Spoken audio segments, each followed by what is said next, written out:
Ang ituturo ko sa inyo ngayon ay ang kantang Never Say Goodbye by Bon Jovi. So para sa intro, ang mga chords na gagamitin natin dito ay A, C sharp minor, A D, and last ay D minor.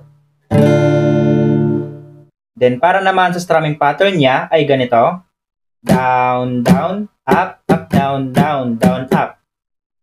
Play natin yung intro.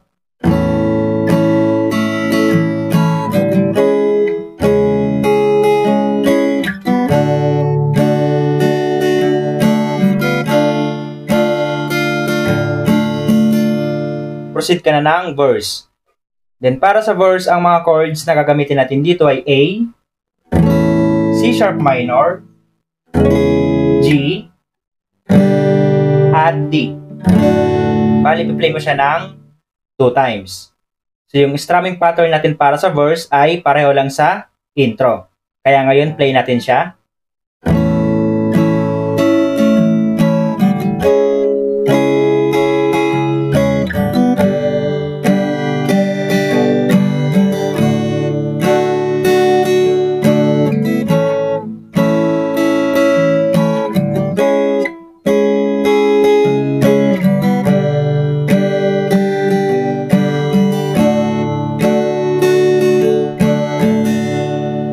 Then, proceed ka na ng pre-chorus. So, para sa pre-chorus, yung mga chords na gagamitin natin dito ay A, C sharp minor, G, D, G ulit, at D. Hingin natin yung pre-chorus.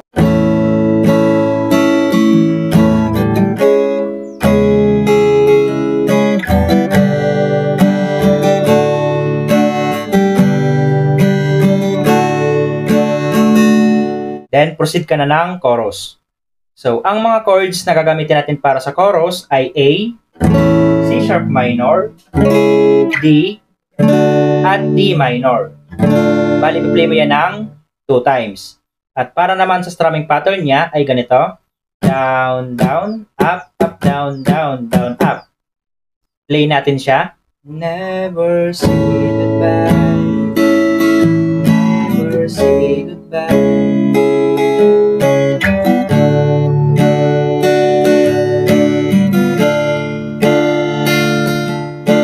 Say goodbye.